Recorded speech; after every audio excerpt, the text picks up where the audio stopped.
Cool. So this is essentially just covering the article by Mike Archer called "Ordering the Vegetarian Meal." There's more animal blood on your hands. I've made a server to essentially just deal with all of the claims that he puts in. And I've segmented all of the relevant points into various channels. And I'm essentially just going to run it past Avi, see if everything I've written more or less sounds good, or if he's got any questions or anything that he finds being problematic as per what I've stated. So yeah. All right, let's do it. All right, cool. And I'll just send you an invite. So just in general. All right. So the first is a part that I think you've already covered. It's essentially under misinterpretation of mouse plague area. I went through a slightly different route than what you've gone down, but it gets to sort of the same problem, which is essentially that Archer states in his article, each area of grain production in Australia has a mouse plague on average every 4 years. He seems to misinterpret the literature he cites. I've provided the link in the channel, but this is I will also provide this screenshot.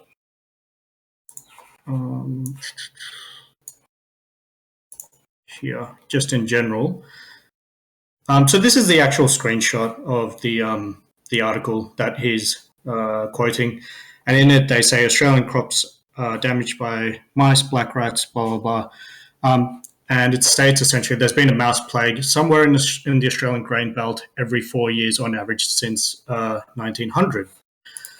Now, obviously, this is the same problem that you've noted, which is that he thinks that every single hectare of grain production in Australia is subject to a mouse plague over 4 years.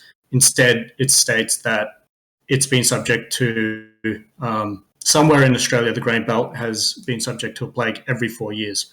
To put in a comparison, that's essentially like saying the 22 million hectares of grain production that occurs in Australia, all of it, at some point over 4 years, undergoes a plague.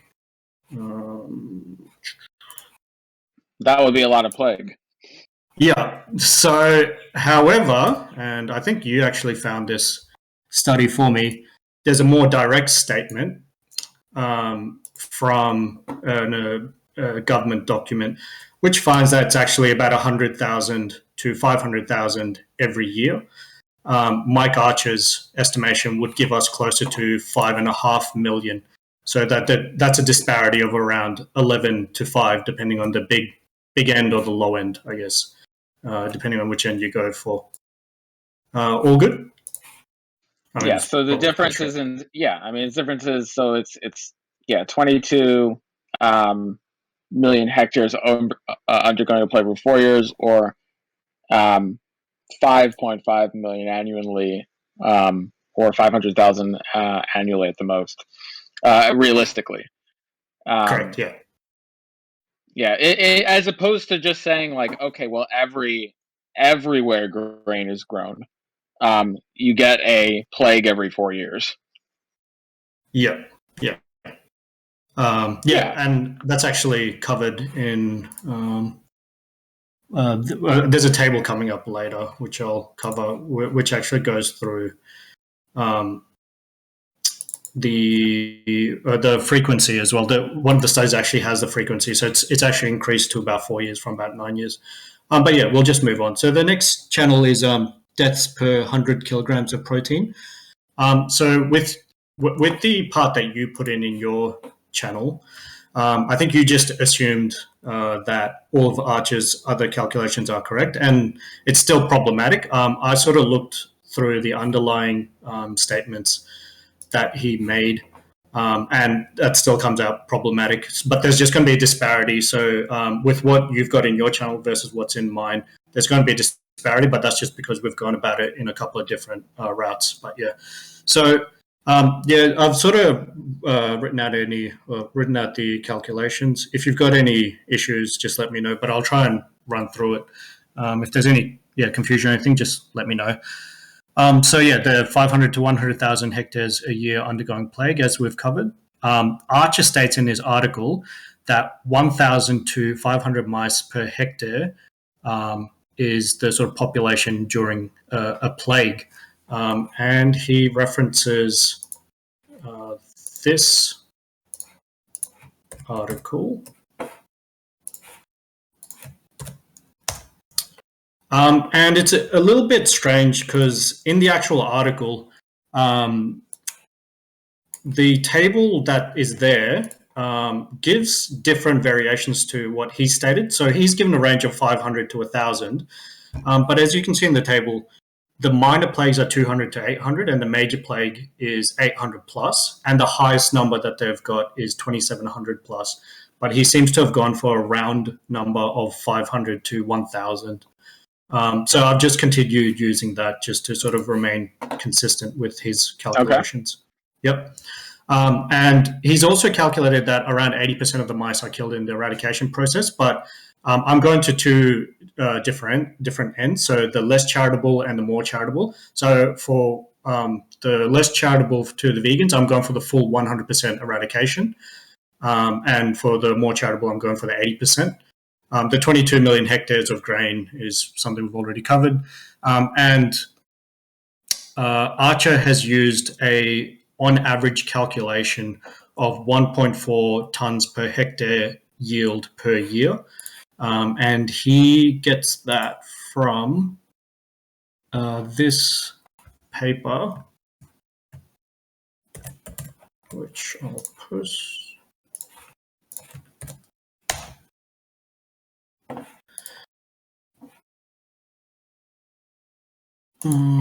Sorry, that's the wrong page. It'll be that second page is relevant for a bit later, but this page specifically.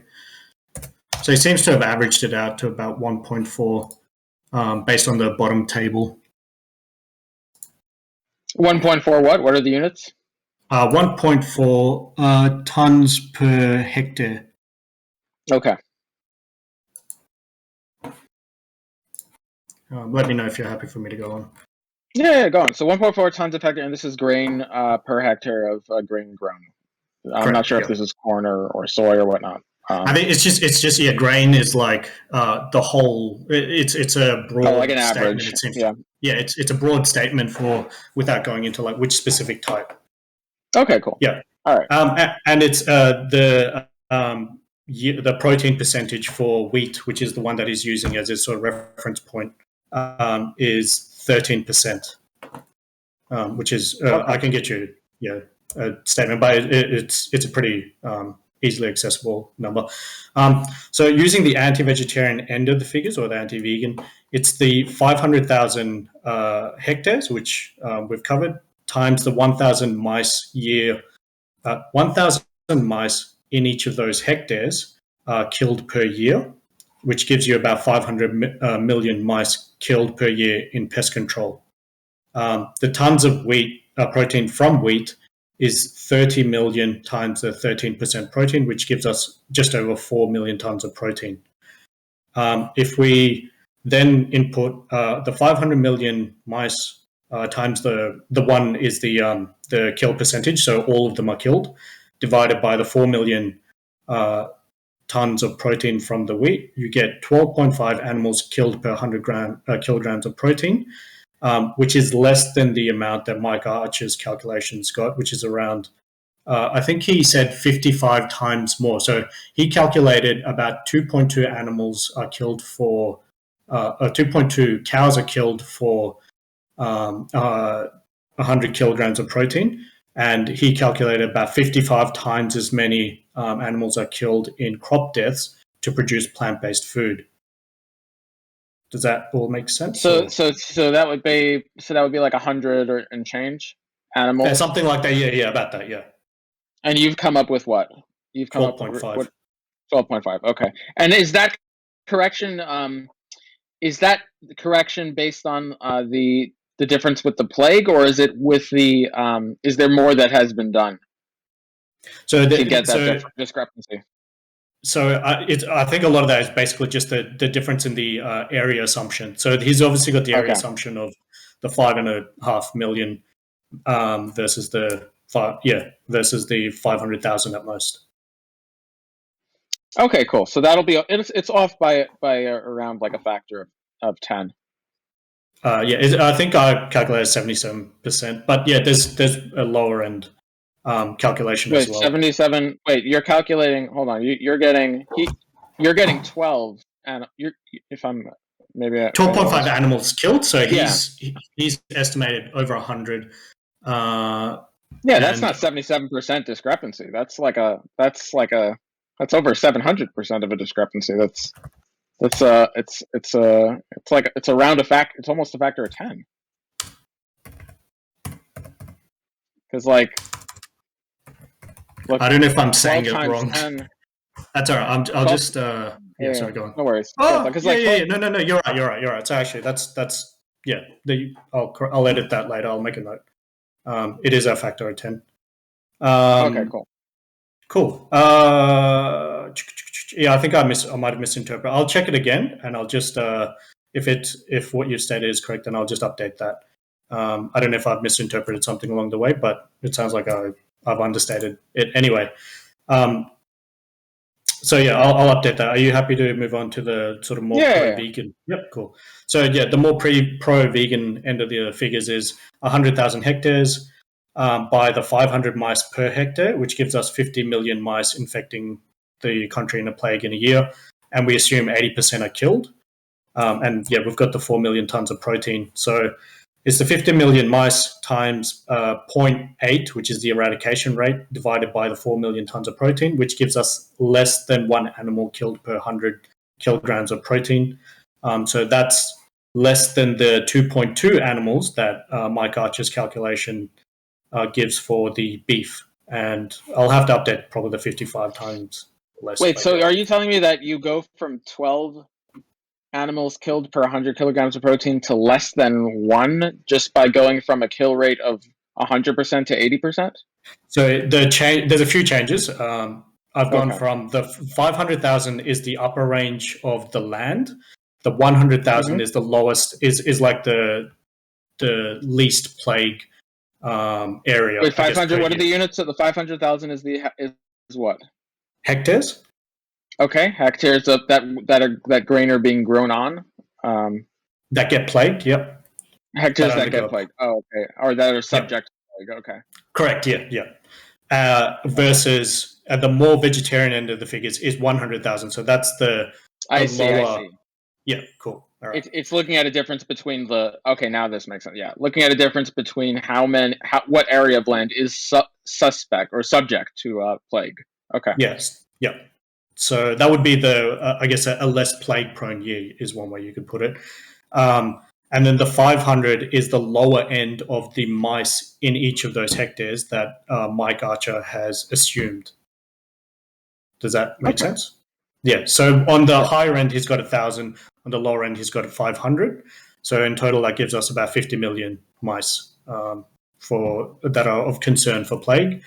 And he's assumed that 80% are killed during our action to essentially eradicate them. Okay. Cool. And what do we get? And with those assumptions, we get less than one animal killed per 100 kilograms of protein. Correct. Yep. Okay.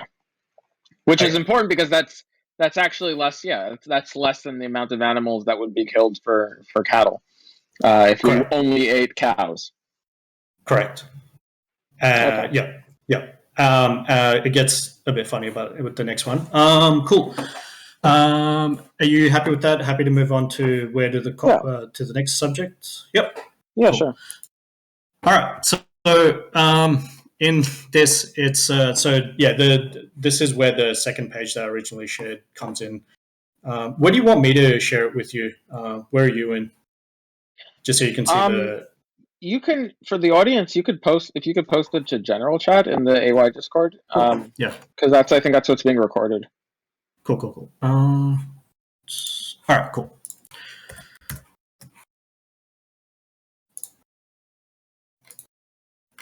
All right. So this is the second page from the reference that Archer uses.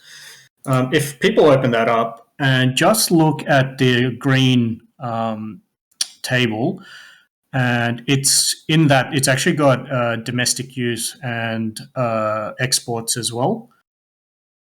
So in domestic use, you've got a yearly domestic use of wheat production and exports, and in that you've got a breakdown of feed and also food/industrial. If you look at the top, it's 2003, 2004, all the way up to 2007.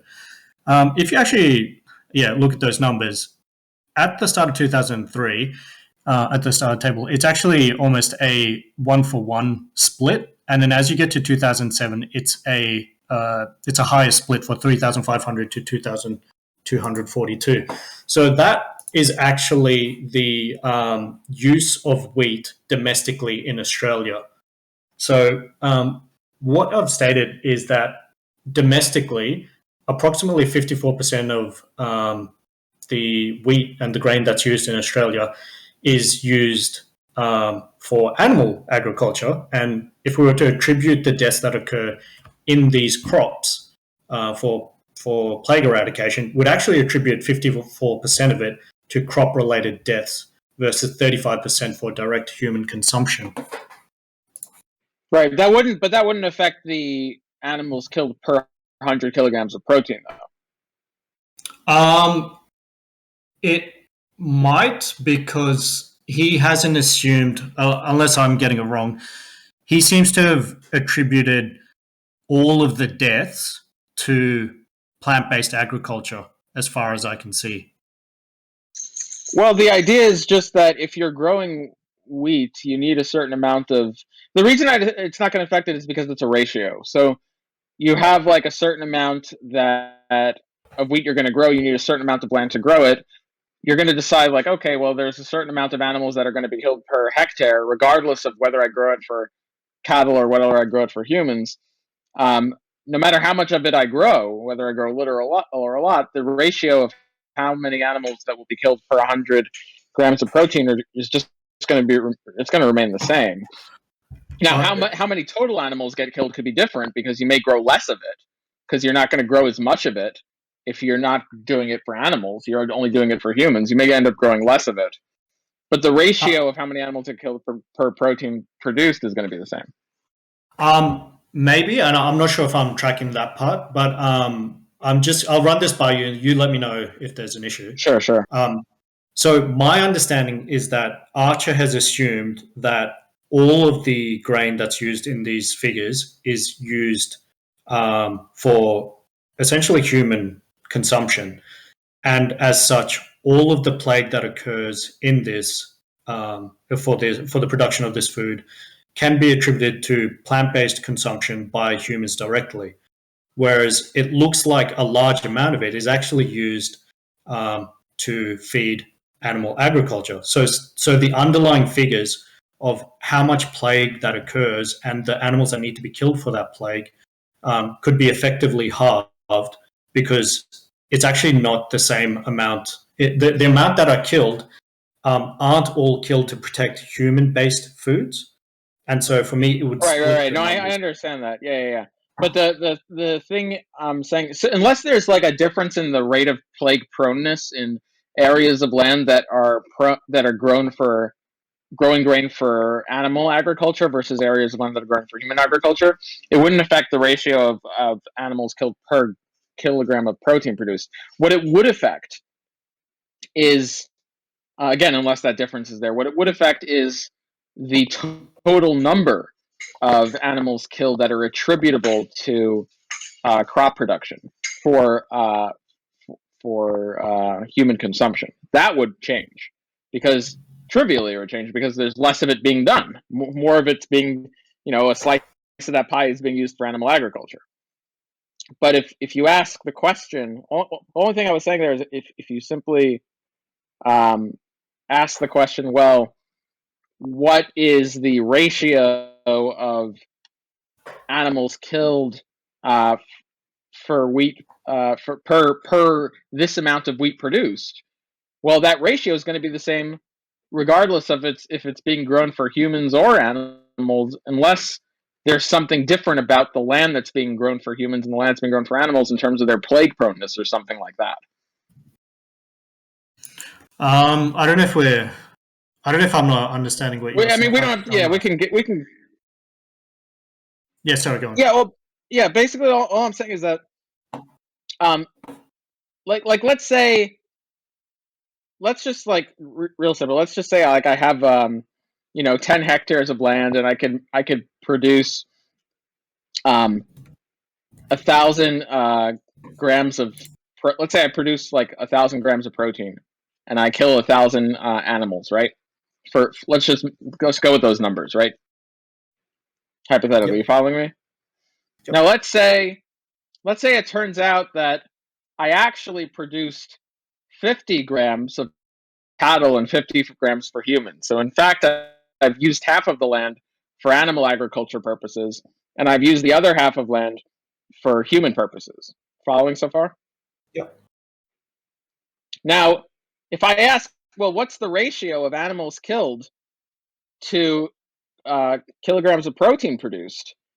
It's going to be 1 regardless, because if I produced 1,000 using 1,000 hectares, the ratio is just going to be 1 to 1. For every hectare I produced 1,000. And if it turns out that I split the hectares 50-50, well, then it's just going to be 500 hectares to 500 grams of protein. And so that's going to be 1 to 1 also, even if you account for the animal agriculture. Because okay, so are you saying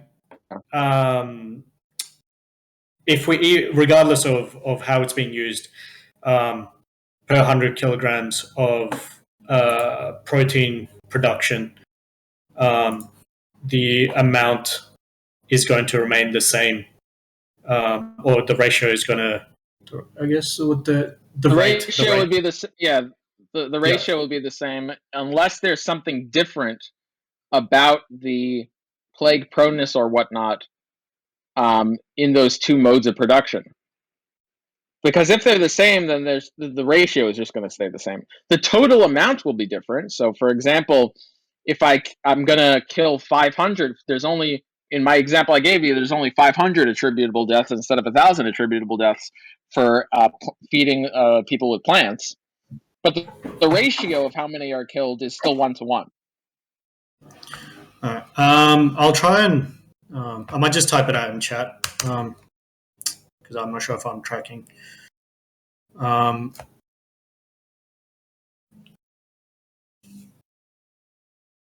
Yeah, the point I'm obviously pointing out is that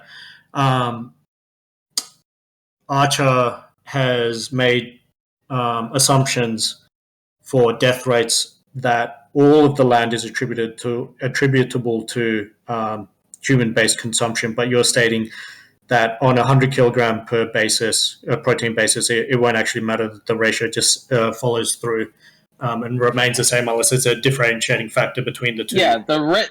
If you mean rate as in the total amount per time or something like that, yeah, that's going to change. That's absolutely going to change. If you're talking about the ratio, that's not going to change. Okay. I might have to get back to you on that. Yeah, we can discuss that further after. Yeah, no worries. All right, cool, no problem. Cool.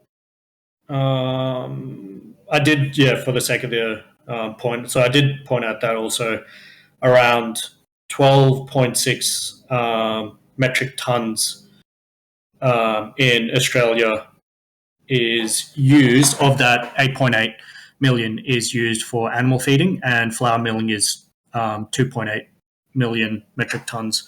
So that's a factor of So that's about two-thirds of the grain production in Australia is used for animal feeding. But we can move on to the next part. Mm-hmm. So yeah, in the next part, I've essentially just got several examples of rodent control for animal agriculture. So although he discusses sort of like the plant agriculture-related animal deaths, there's no mention about any sort of deaths in processing and protection of stock in animal agriculture. This can include foxes, cats, and rodents. And I've put in several examples of pest control, specifically rodent control, that exist in Australia, which he's not. And I understand to an extent that he might not have had good numbers available, but I think it's a little bit. I think he's done the discussion a bit of a disservice by not producing evidence of the fact that we do have to engage in pest control, or people in animal agriculture do have to engage in pest control. And yeah, I've put in several examples of that. Just in the channel pest control. And do you know how much that, is there any way that you've come to know like how much that can affect the estimate, or do we just not know that? I don't have a quantification, so I'll just straight up say that. Okay, cool. I'm just saying that even as a side note, it would have been, I think, a bit more true if he at least pointed out that this is something that occurs, and it's widely known and available information that it occurs and it has to occur. But he hasn't stated there's no quantification as far as I'm aware. Gotcha. Okay. Cool. So just for a bit of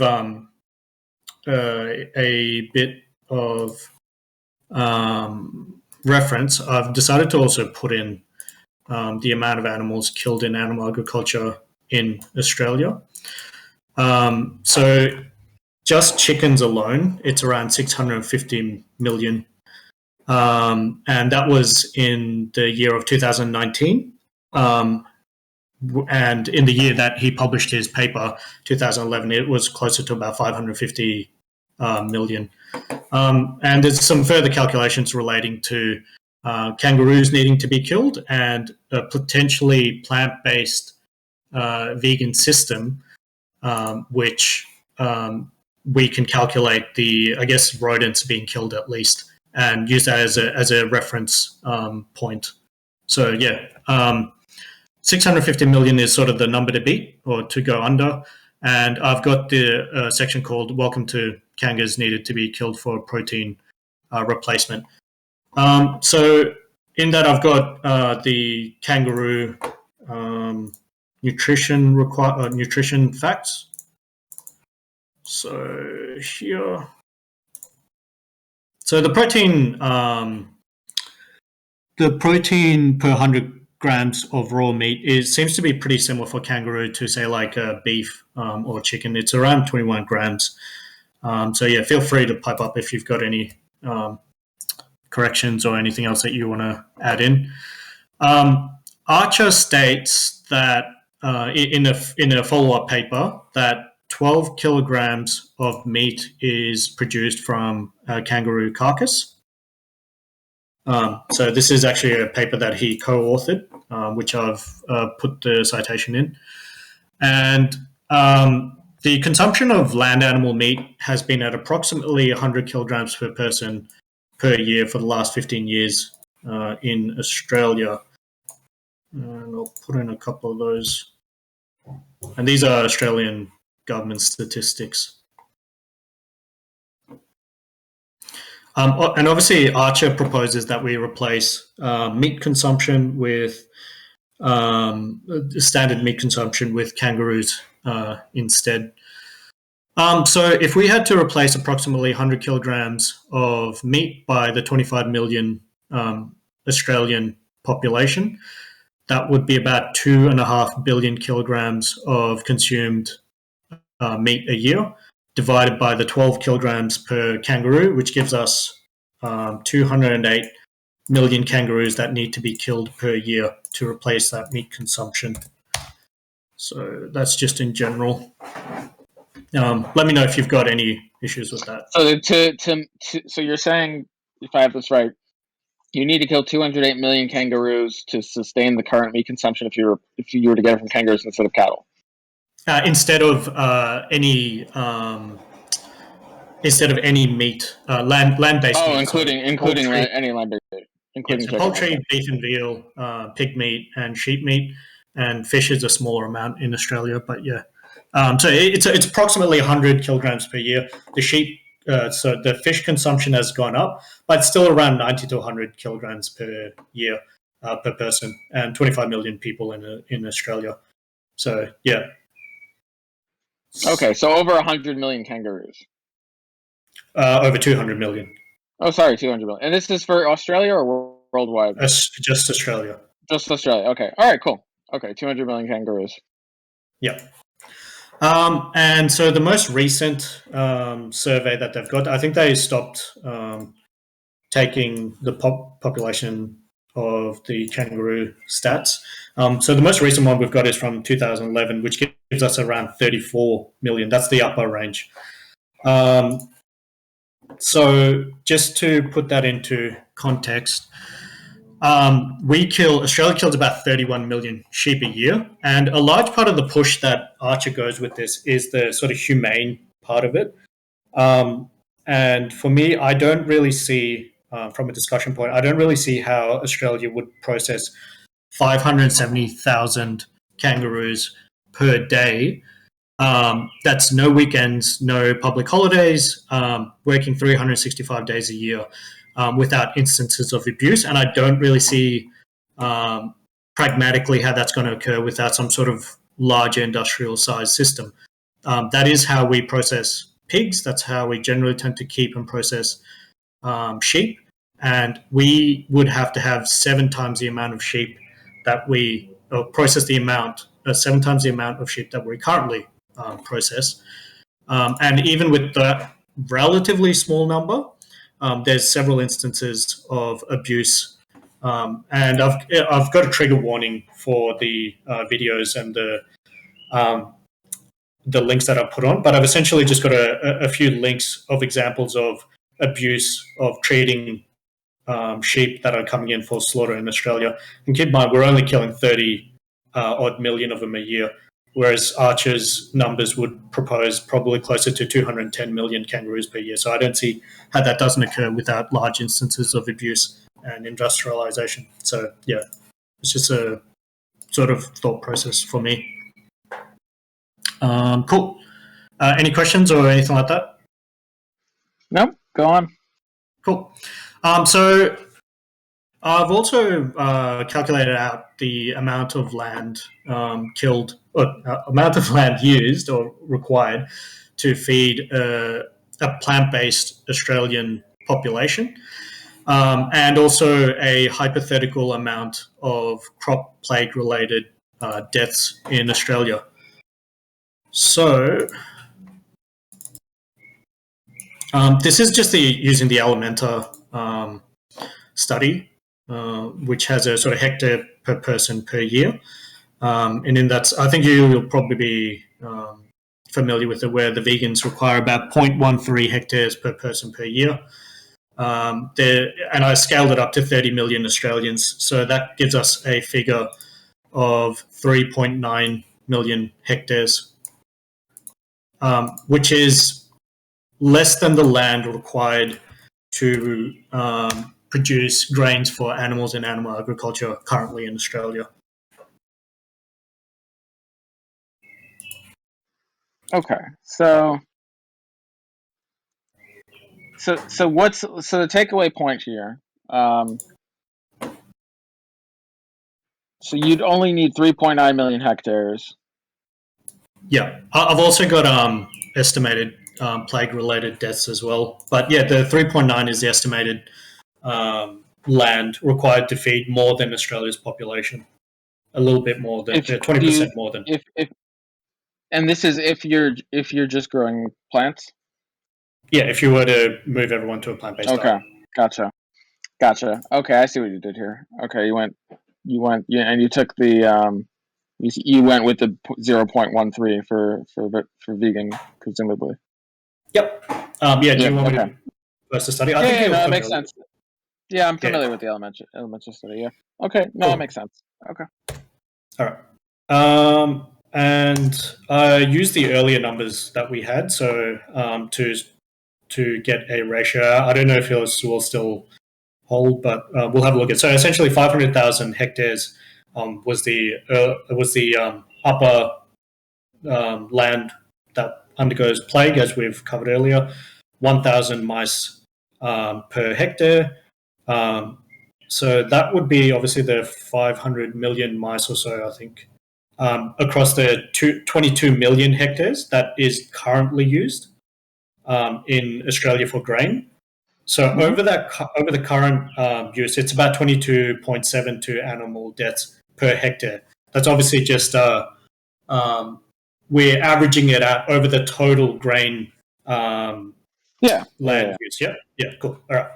So it's obviously 22.72 animal deaths per hectare by the 3.9 million hectares gives us 88, just under 90 million crop plague eradication related deaths for the rodents, which is obviously way less than the 210 million kangaroos that Archer would require. And obviously Archer's gone. Yeah. So this shifting to killing kangaroos wouldn't be a feasible strategy if one's goal is to reduce the number of deaths. Yep. And just keep in mind that the kangaroo system isn't like a carnivorous system. So Australians aren't fully obviously carnivorous, we're omnivorous.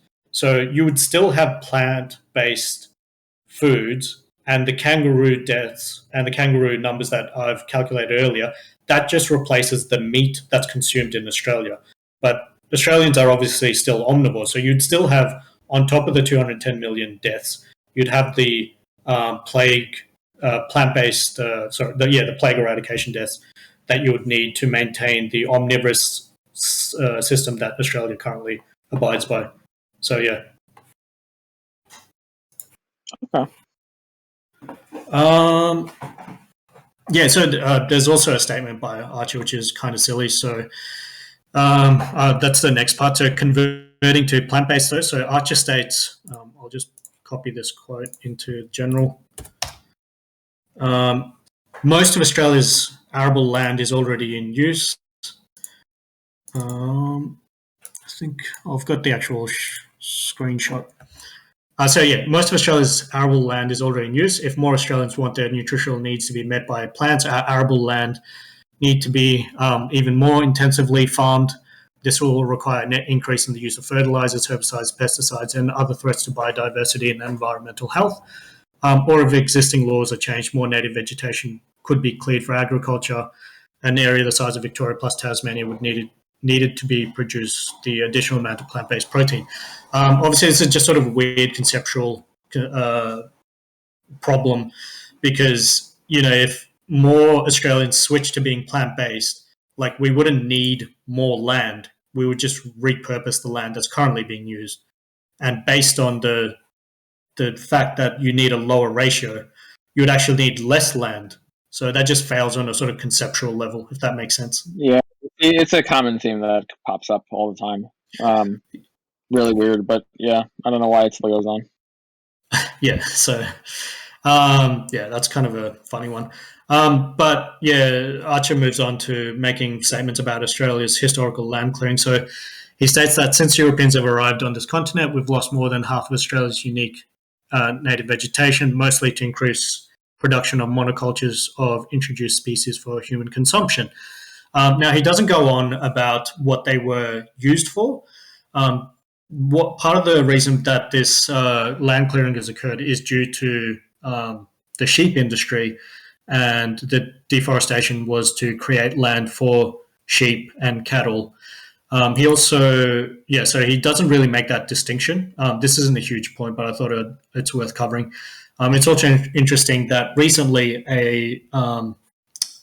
an article came out pointing out that most of Australia's current ongoing land clearing is actually due to the cattle industry. And in certain areas, it's as much as 94%, but pretty consistently, it's around 60-odd%.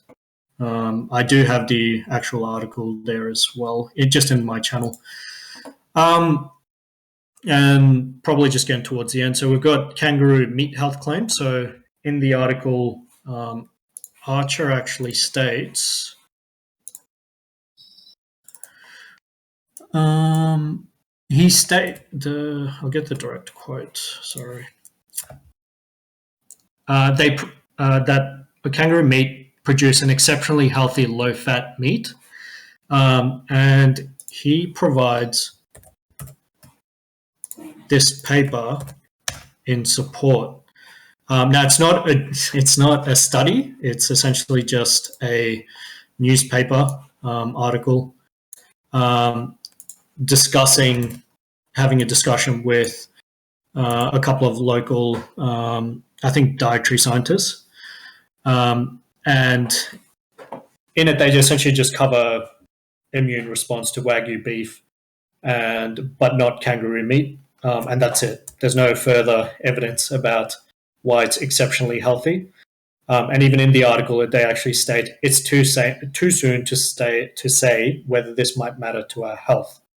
So I've just pointed out that it seems to be wrong a claim that Archer has made compared to what even the newspaper article is stating. I think I'm aware of the study that does this. Actually, I can post it if you'd like. It's actually in my study archives. But here it is. Okay. Here was the study that compared kangaroo meat to Wagyu beef. It actually came up in one of the. Let's see. It came up in. Oh yeah, it seems about right. Yeah, same. It came up in the Kresser-Wilkes debate actually. Okay. That's where it was used. Yeah. So it did. You know, if the kangaroo meat was compared to Wagyu beef, but I mean the thing is, this is just certain types of information, like they look at interleukin-6 and whatnot. That doesn't come close to exhausting the. Even if you show that there's like a less of an inflammatory response, which is a mechanistic, proxy, from kangaroo meat compared to Wagyu beef, it doesn't follow from that it's going to have. First of all, it doesn't follow it's going to have the same effect, compared to non-Wagyu beef, because Wagyu beef is like a very high-fat beef. It's, it could be 25 to 30% fat, of which 40% is saturated, compared to other cuts of beef. And also, it doesn't exhaust the health outcomes. I mean, not all things involve inflammation. There's even non-inflammatory risk factors for cardiovascular disease. So I mean, to base that and say, well, okay, kangaroo meat going to be healthy than beef, like that just doesn't follow. Yeah, and I think the important part isn't just that he's for me he's kind of misrepresented the health level. So he's stated in his article, quote, "They also produce an exceptionally healthy low-fat meat," and I think the point is that there doesn't seem to be enough evidence to make a claim. Oh yeah, that's ridiculous. Yeah, you can't claim that based on that. Yeah. So that's sort of the point that I want to put across. That is overstating the health claims, and the evidence certainly doesn't back that.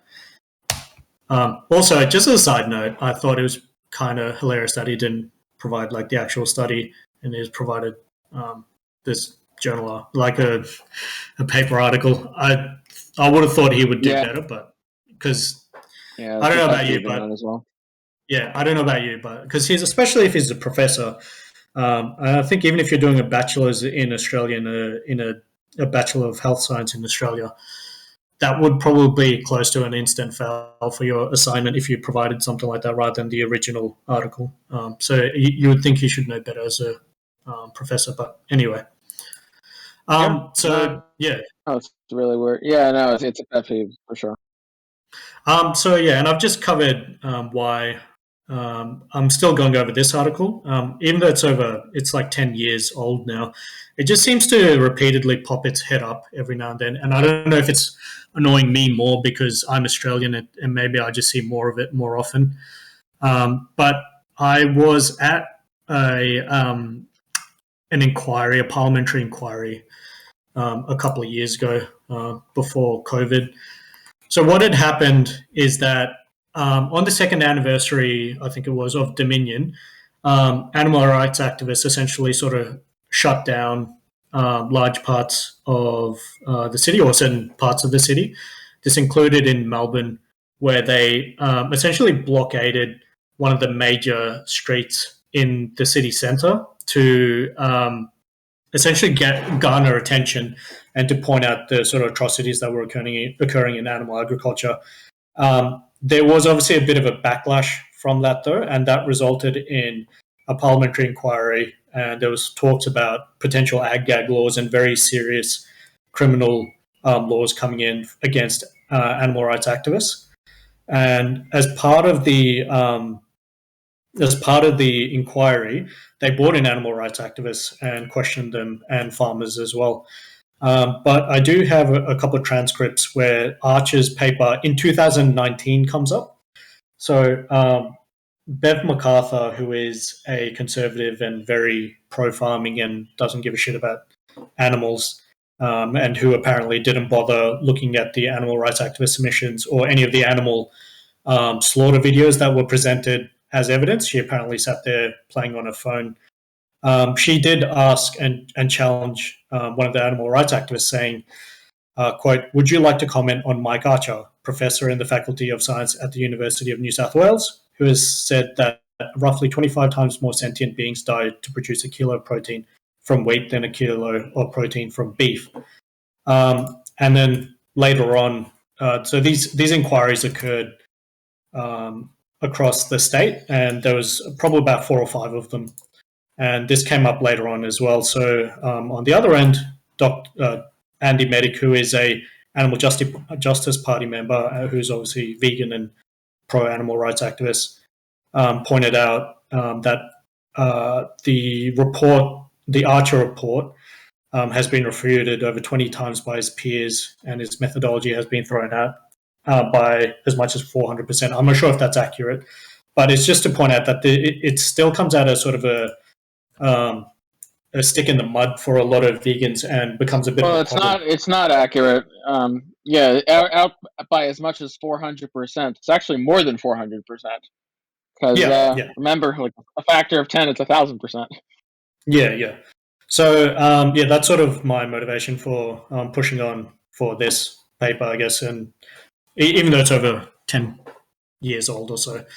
And maybe just as a bit of an update, I might talk to you about this privately, but I did actually contact the Conversation who hosts this article, and I wrote down all of my criticisms, and I put in a couple of edits and a couple of corrections. The most recent of which was the paper by Fisher and Lamy, which I can't remember if you've referenced. But they put in this little note at the end, pointing out that there are errors, or there's a paper that's refuted these claims, but they have not taken the paper down. And I don't think some of the notes that they put on this paper are quite harsh enough. So it might be worth a follow-up. But yeah, I'll talk to you about that maybe privately. So yeah. Do you have any questions, or does anyone else have any questions or any points? I don't. Cool. If anyone, no, nothing else. It was quite a bit rambly, so I apologize for that. But if there's anyone that has any questions or want to cover anything, that's fine. But yeah, Avi, otherwise, if you want to head off, that's fine, and I'll cover over. Yeah, for sure. The bottom line, this is a paper that made like just blatant errors, is off. Its point estimates are off by orders of magnitude. It's just really bad, and it continues to be cited. It continues to be used for political purposes, and I do think it should be taken down. But unfortunately, it is still up. I'm glad you've gotten the editors to mention that. Hey, some other papers have been disputed this, and here's how. But unless there's a response that holds water, I mean, really, I think that should take the paper down. But but that's just me. Yeah, I might write up something for well, part of the problem with the conversation is it requires a PhD to have something published by the conversation.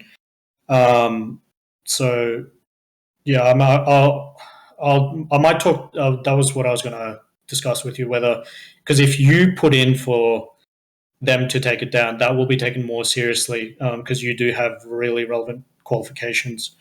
But yeah, we can discuss that later. Yeah. Well, I don't have a PhD. I have an MD, but so I don't know what their rules. Yeah, but I don't. I mean, look, I haven't met a journal yet that requires a PhD and that will not take an MD. But hey, maybe they're out there. Cool. Yeah. We'll see. Cool.